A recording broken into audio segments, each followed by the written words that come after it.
Hai, Assalamualaikum dan salam sejahtera kepada semua. So, hari ini kita masih lagi dalam bab 9 iaitu garis lurus. Dan hari ini kita akan belajar untuk menentukan titik persilangan menggunakan kaedah penghapusan.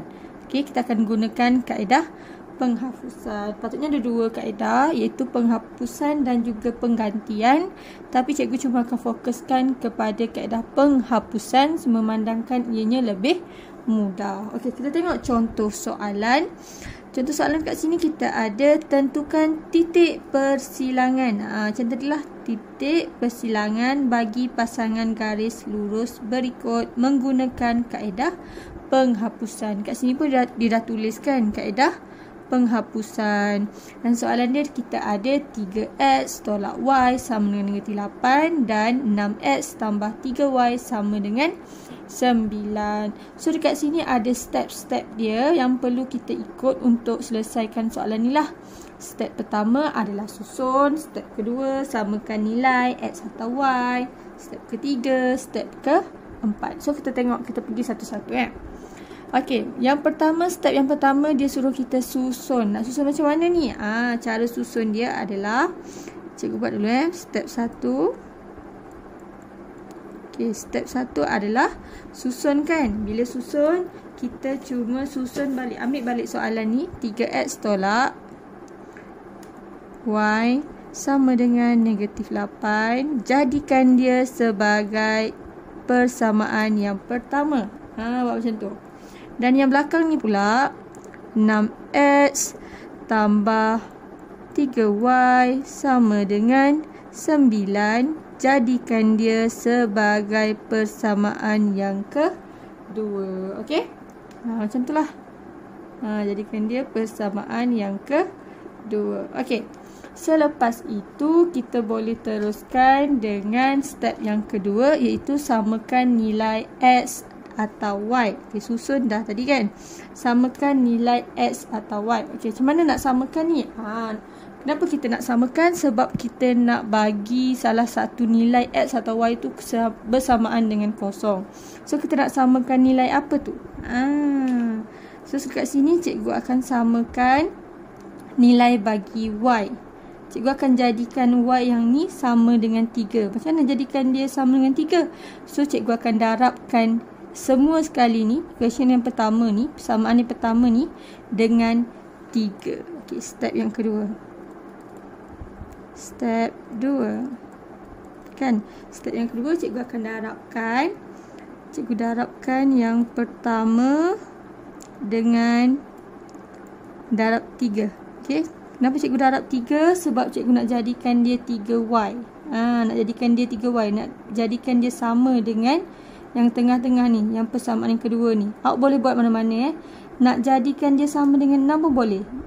3 ni darab dengan 2 lah untuk jadikan 6. Tapi yang ni cikgu nak jadikan dia, samakan dia dengan 3y. So jadilah satu equation yang pertama, 1 bulat darab 3. Persamaan yang pertama darabkan dengan 3. Maksudnya semua sekali ni kena darabkan dengan 3. So 3x darab 3 sama dengan 9x tolak 3y sama dengan negatif 24. Yang ni akan jadi persamaan yang ketiga. Dia bukan lagi persamaan yang pertama sebab kita dah ubah. Kita dah darabkan dia dengan 3 kan. So nilai dia dah berubah. So dia akan jadi persamaan yang ketiga. Persamaan yang kedua ni kita salin balik je. Okey, 6x tambah 3y sama dengan 9. Ini adalah persamaan yang kedua. Okey, selesai 2 step. Okey, step yang ketiga. Step yang ketiga adalah kita hapuskan nilai x atau y dengan menambah atau menolak.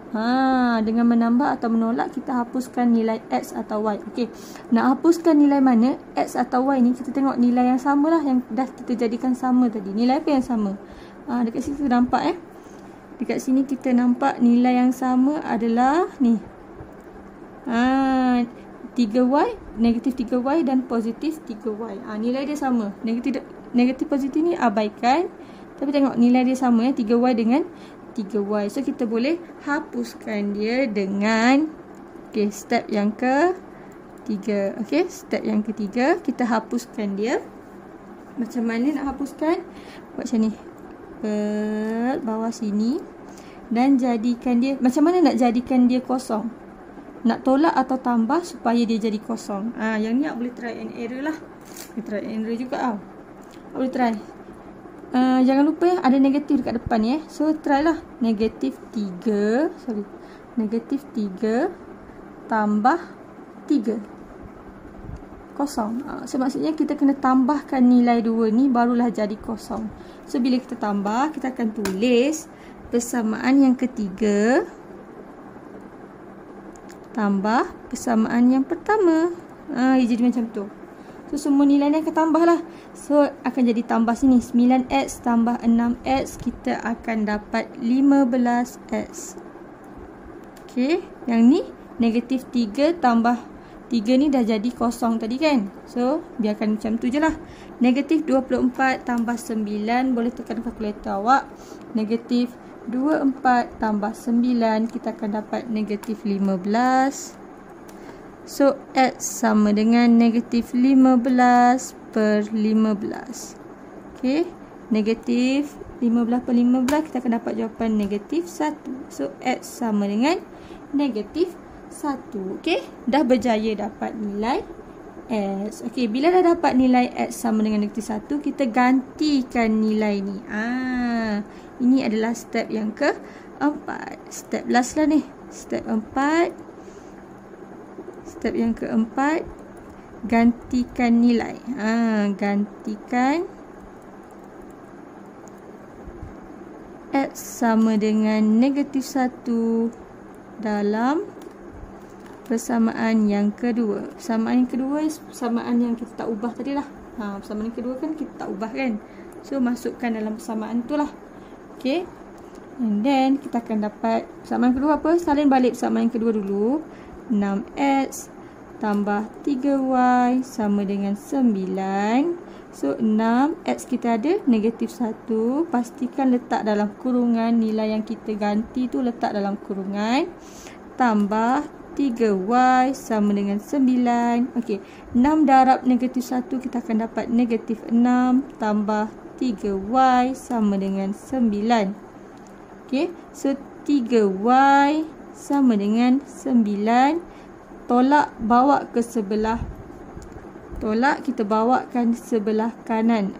Dia akan jadi tambah 9 tambah 6. Dan dekat sini kita akan dapat 15. So 3y sama dengan 15.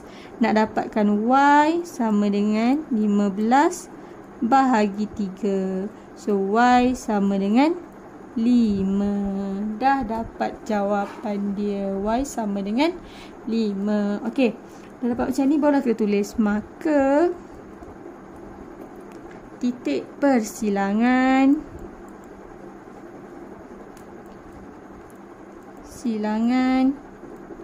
sama dengan negatif 1, 5. Okey, dan dah siap. Okey, ini adalah jalan penyelesaiannya. Cikgu tunjuk Dan negatif 1, 5. Panjang sikit, tapi bila dah selalu buat, sebenarnya senang je. Okey, awak cuma perlu ingat step-step dia sahaja. Okey, thank you class. Bye.